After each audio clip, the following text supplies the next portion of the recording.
మాకు 15/1/25 15th of this month ఒక case రావడం జరిగింది.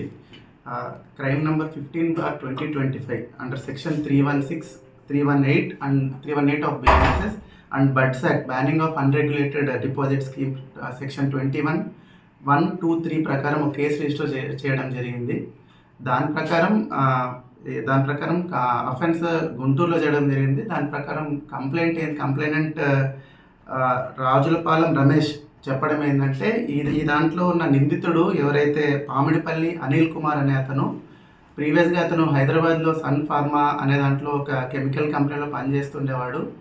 అతను అక్కడ గుంటూరులో సమ్ ఎడ్యుకేషన్ బ్యాక్గ్రౌండ్ ఉంది. తర్వాత అక్కడి నుంచి లేటర్ గుంటూరుకి షిఫ్ట్ అయ్యి ఇక్కడ chemical wastage, chemical recycling process అనే కంపెనీ ఒకటి ఉన్నట్టు, దాంట్లో ఇన్వెస్ట్ చేస్తే రిటర్న్స్గా హై రిటర్న్స్ ఆశ చూపించి కమిషన్స్ మీకు ఎక్కువ ఇస్తామని చెప్పి సుమారు మనకిచ్చిన కంప్లైంట్తో పాటు సుమారు 32 మంది ఇప్పటివరకు ఐడెంటిఫై చేసిన విక్టిమ్స్, వాళ్ళతో ఆ డబ్బులు ఆశ చూపించి వాళ్ళతో మనీ ఇన్వెస్ట్ చేయించుకొని వాళ్ళకి సర్టెన్ అమౌంట్ రిటర్న్గా ఇచ్చాడు ఇప్పుడు. కానీ చాలా వరకు వాళ్ళకు రిటర్న్ చేయకుండా వాళ్ళని చీటింగ్ చేయడం కానీ, మిస్అప్రోప్రియేట్ చేయడం కానీ చేయడం జరిగింది.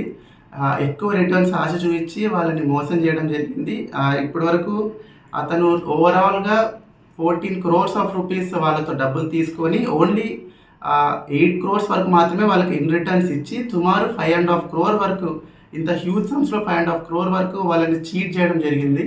సో దాని గురించి మా ఎస్పీ సార్ ఇన్స్ట్రక్షన్స్ ప్రకారం, సార్ గైడెన్స్లో సిఐ అరుండల్పేట్ గారు అలాగే ఎస్ఐ గారు ప్రాపర్ ఇన్వెస్టిగేషన్ చేయడం జరిగింది. సో ఇది ఇప్పటి వరకున్న థింగ్.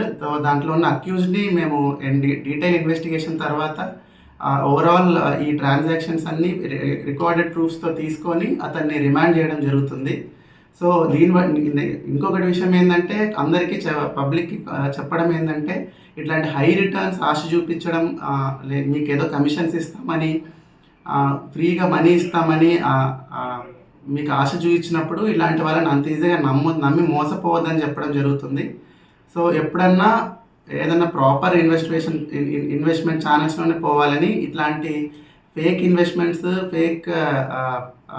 ఫేక్ ఆశ చూపించి ఇన్వెస్ట్ చేయొద్దని మీకు కోరుకుంటున్నాం.